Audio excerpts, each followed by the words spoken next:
Hello, my name is Owen, and welcome to a quick review of Joe Abercrombie's The Devils. What I want to do is give a brief overview of the book's about, tell you the things that I liked, and tell you the things that I didn't like, if there were any. There were some. I'm very excited for this review, though. It's Joe Abercrombie's latest and greatest book, obviously a much beloved fantasy author, and this was a very anticipated read by the wider community and also myself. Those of you that don't know me, I don't read too many new releases just because I am ignorant of their release. But this one I did have my eyes on, and I did buy it very soon after it came out. And even after I bought it, Instagram continued to show me ads for it almost on the daily. So good work, Meta. Your dollars were well spent there. I'd already bought it, you absolute fools. Anyway, not the point. But this is Joe Abercrombie's latest. It's set in an alternate Europe where there's elves, there's magic. It's medieval. It's sword and board time. But there's magic. There's elves. There's vampires, werewolves. So it's kind of like a spooky, grimdark Abercrombie style. I wouldn't say spooky, but it's just grittier. It's a gritty Europe with werewolves and magic and the like. It's gothic, I would say. It's gothic monsters. Maybe not gothic in tone, but gothic monsters in Europe, and it's an alternate Europe, so there's like differences in like Catholicism and the religious structure of Catholicism, and the Pope is a woman, it's a little girl, and Jesus was a woman, so changes like that, and changes of like which cities are the superpowers in this medieval Europe and the like. So slight differences in our normal history, but obviously these added creatures, magical creatures as well. The concept of the book: This monk gets recruited into this secret sect of the church, and he has to lead these monsters that they keep basically as a suicide squad, and their quest is to get the soon-to-be new empress to the capital city, the seat of the power of Troy. Get her to the city of Troy, essentially. So it's the Suicide Squad, but with these creatures, and they got a ragtag bunch: werewolf, vampire, magic guy, knights, spooky. But it's overall it's a Joe Abercrombie book, I think. In terms of the action specifically, obviously Joe Abercrombie is well praised for his punchy, bloody, graphic action sequences. Although let me just get some of the negatives right off the bat, guys. This might be a hot take, and keep in mind, for context, for me, I'd only read the First Law trilogy and some of the standalones of Joe Abercrombie. Actually, I think I read most of the standalones, but I didn't read like the sequel trilogy. I didn't read his like Viking trilogy either, so I'm not like a diehard Joe Abercrombie guy. I like a lot of his books. I'm neutral on some of them as well. I think First Law was a good trilogy. I thought the one about the war, the heroes, I think was that one, was very good. I thought the other standalones were like, give or take. But I thought the action in this one, while it was punchy, I could have done without it, quite frankly. I thought, and I thought this about First Law as well, I think the characters are his strongest point. I think he's created a good bunch of differences in like what kind of creature they are, what kind of powers they have, and like even like the human characters in terms of like their personality types. I thought he had a good array there. We had some good character developments, I felt like. Not to say that all characters were created equally in this book. I thought, in particular, some of my favorite characters, I liked Jacob of Thorn. I thought he was a very interesting character, his affliction, and I thought that the vampire was very interesting, and the werewolf. Those three were the standouts for me. Balthazar, the magician, I thought he was good as well. And the main character, or one of the main characters, Alex, the thief turned empress-to-be, she was okay. I thought the elf was interesting at points. I thought that Baptiste was clearly not one of Abercrombie's favorite characters, and I would say that more so in any book that I've read recently, it was very obvious which characters he cared the most about, because those were by far the most interesting ones. And a character like Baptiste, where she's like a part of the team because he needed to equip every once in a while there. Her personality was kind of non-existent, and she kind of had like a same the same joke throughout. And that's a complaint I would say, I'm jumping all over the place, but that's a complaint I had in general about it. I know it's like Suicide Squad, right? Which is like a DC movie, but the book was a little Marvel. It was a little Marvel in the sense that like the action, it was flashy. It wasn't my favorite part though, and especially during the action set pieces, it's like everyone's quipping. Everyone's quipping. And while I said that I think Abercrombie's character work is my favorite parts of the book, during his big battles, when everyone's quipping, it's like everybody loses their personality, which I don't know if that makes any sense, but everybody's quipping at the same caliber during like the intense moments.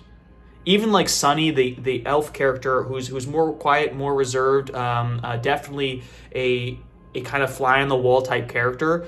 She's making quips equivalent to the quippy one, the witty characters, right? And in the heat of the moment, it almost doesn't matter what the name of the character is who's saying what they're saying, because they all could be saying the same thing. And I noticed that a couple times throughout the book, which is not a normal complaint I have for Joe Abercrombie in general, but I just thought that like when he was trying to be some witty or some of the jokes he was trying to do throughout, it didn't make sense who was saying them.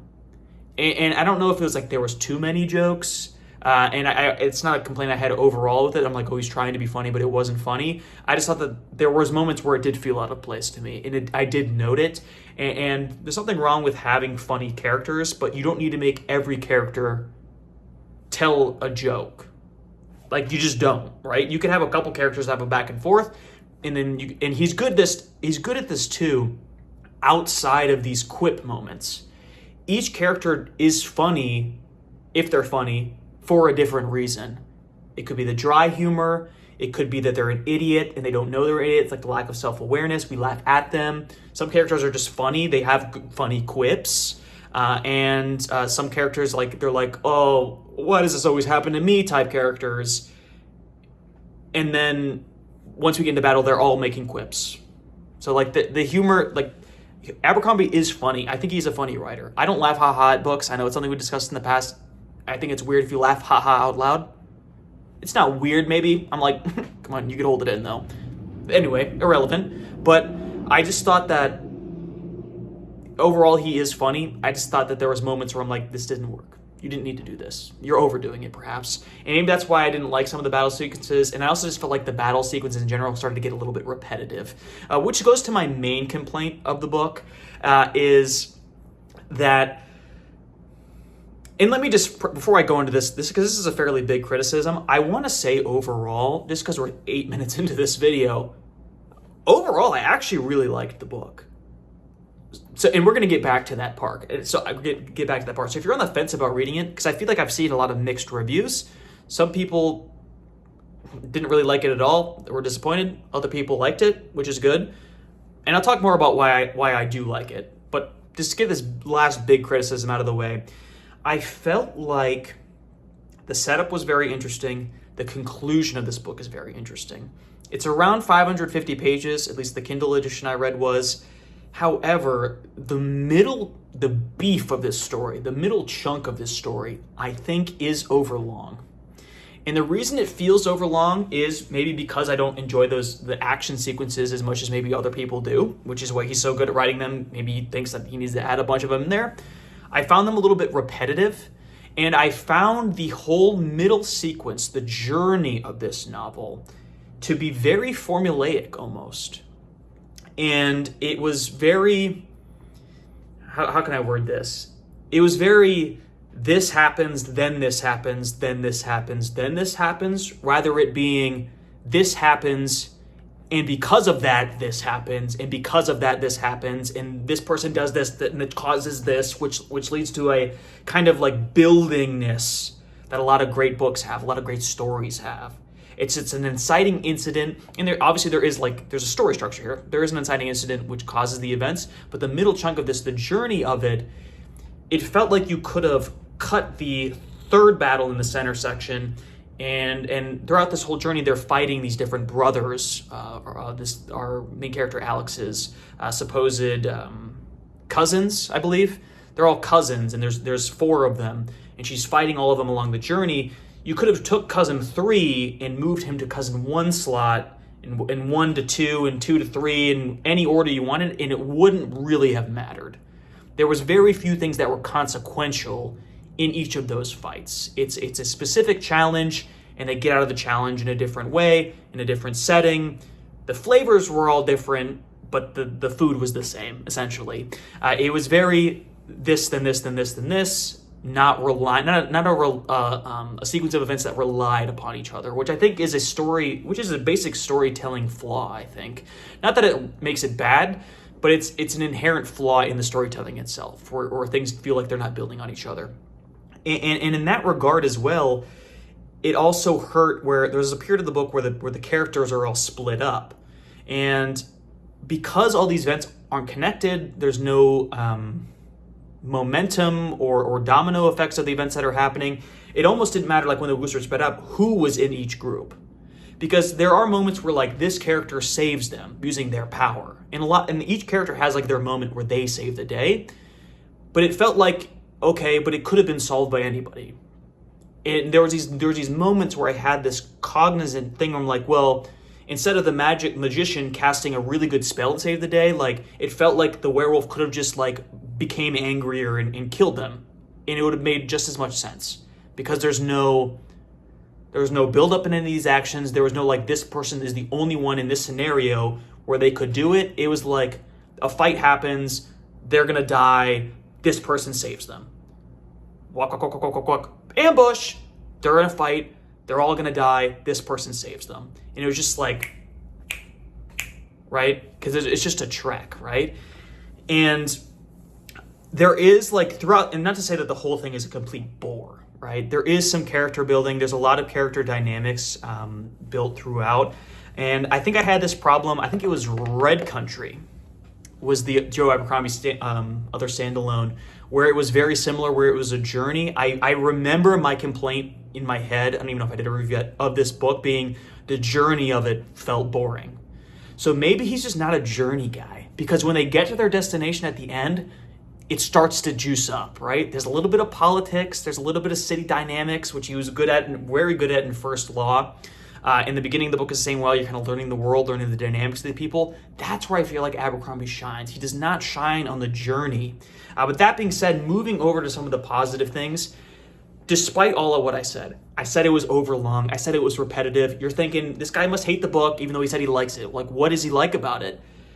The good thing about this repetitive nature of the center section of the book, and that there's so much going on, there's so many moments, there's so many fights, there's so many different steps of this journey.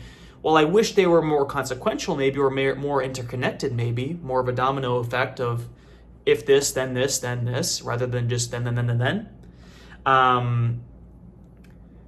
was that by the end of it, I think the payoff, the last like 100 pages or so, I did truly feel for these characters and this group of people as a whole. And I did want them to win in the final fight for the one last time. The conclusion of all their character arcs, I did very much enjoy. And while I was more disappointed with this book through the middle section, I'm like, I'm just not loving it. It's not hitting me. By the end, I'm like, I'm glad I spent that much time with them, though, for the payoffs at the end. So I think what I'm saying is the main chunk of the book in the middle that I had an issue with, while it could have been reworked, the actual structure of it, maybe the events, overall, I don't think the book was too long, because I think I needed that time with these characters. If maybe there was less of those moments, I don't think I would have felt as strongly. I felt like I spent so much time with them that maybe I went on a kind of journey with them. It's like, oh my gosh, when I'm reading it, another fight, that's how they felt too, kind of. You know what I mean?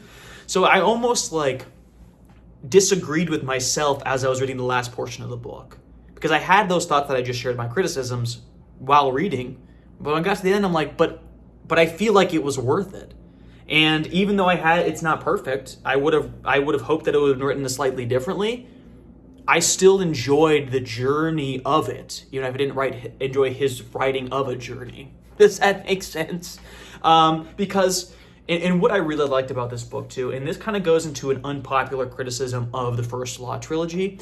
I remember when I finished the third book in First Law. Don't ask me to name the book titles of those three, because I don't remember. He's a grimdark writer, one of the most famous currently famous grimdark authors in fantasy. And First Law trilogy ends on a very dour, sad, depressing, this is the world, right? World's not fair type of note. And you care about the characters that he sets up in that trilogy. And that's just the kind of story that he's telling. And some people love that kind of story. I love the First Law trilogy, but I felt like emotionally depleted from that. I'm like, that doesn't make me feel good to read. I enjoyed it. It was a great series of books, but I didn't feel energized. I didn't feel like, oh, I have to pick up the sequel trilogy when it comes out. At the time when I read it, the sequel trilogy wasn't out. But I still haven't picked up the sequel trilogy. The sequel trilogy of a trilogy of books that I did legitimately enjoy, in a world that I legitimately enjoyed reading in. But the ending of it, and it's my personal preference, like, I don't think I love grimdark in general.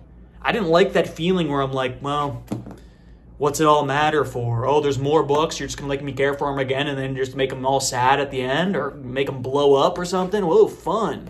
You know what I mean? I think I need a little bit of that spark of hope that there always is something better, and even if it's not like the events that happen, like the characters at least come to that conclusion themselves, like that's good enough for me. And I thought that this book had that. I thought this book overall felt a lot more optimistic than the First Law trilogy. And I think Jimmy Nuts, I watched his review as well. He said something similar. It felt more optimistic. I think you said that, right? Am I making that up? But the characters, they all grow. They all have their arcs. There's revelations about these characters that make you like them more. And there are obviously the classic Abercrombie characters where like they're revealed to be a piece of shit. Like that's like kind of like a staple at his point. But for the most part, like the characters you care about, like you are allowed to care about them in this book. And he rewards you for caring about them, if that makes sense, which I found refreshing. And I thought that the book ended, and while there were some moments where it's like Abercrombie making you sad a little bit, overall it ended in a place where I thought it made sense. It did feel realistic, like it could be a real world where life's not fair type of world. But it was happy enough for me to enjoy that aspect of it. And overall, like, I came to like these characters, and if there is a sequel book, I would be excited to read it. And hopefully they don't die horrifically, but I would be excited to read it for sure. So overall, not a perfect book, but another thing I want to say another overall perhaps, like I said, I've seen a lot of reviews of this book. It seems to be kind of on both ends of the spectrum. A lot of people are disappointed, and some people are happy about it as well. I have a theory that the worst thing about this book, is that it was written by Joe Abercrombie. Simply because, and maybe I'm completely wrong here, but I think people's expectations for this book were perhaps higher than they should have been. Not to say that like he wrote a disappointing book, although some people were disappointed by it, but I think in a lot of people's heads, they built it up to be something that it wasn't going to be. It was never going to be. I saw some people criticizing it for being a Suicide Squad type book, which fair enough, but I think that this book is different enough. Like, it's the same concept of like criminals forced to do good. It's a story we've seen before for sure, but I thought it was well done. I thought it was unique enough in its plot and its mechanics there. And I saw a lot of people saying that, or comparing it directly to First Law. And I think I benefited personally from not being an Abercrombie superfan. I was excited for the book, but I didn't have expectations of it that like Abercrombie's the best writer ever. It's going to be some grim dark. It's going to be some perfect character writing. It's going to be a perfect, concise plot. It's going to be great. It's going to be the best book I ever read. I think going into it of like, I like Abercrombie's work. I enjoyed his work. I like the concept of it. And going into it, I think if there was a different author name on the book, a lot more people would be impressed with it and like it a little bit more. And I don't know if that's a fair assessment. I don't know if maybe that's the root of it, and because that's not really something you could prove, right? Because a lot of the critics will be like, no, it simply was a poorly crafted novel. But my hypothesis is that the people that really didn't like it were the Abercrombie superfans, and maybe they didn't like it as much as First Law, and that hurt the book. And it's okay if you didn't like it as well. Let me just put that out there as well. It's okay if you thought it was just okay, but I think maybe the fact that it maybe was a little bit more not as game-changing as the First Law, made people more critical of it because the guy that wrote First Law also wrote it, right? I just think that, like, in a vacuum, it was quite an enjoyable book for me. That's all I'm trying to say, okay? I don't know if that makes any sense at all, but perhaps people are judging it too harshly. Perhaps they're going in too much with a critical eye, I think, maybe. Even though I just criticized it. But despite the criticisms, I quite enjoyed it, which is a good balance for me. I like having some things to ponder upon. Even though I'm not a writer myself, I like thinking, like, I like finding the improvements to be made, right? And I don't think people, and I guess the reason why I went through that whole little monologue in there is, like, I think some people are dogpiling onto it, even though they didn't like it. There's a lot of people that I respect that weren't in love with the book, and I believe them. But I think some people are like, oh, this book sucks. We decided this book sucks. Then it sucks. I'm like, come on, guys. Come on. I think you should read it. I think you should give it a chance. Keep an open mind.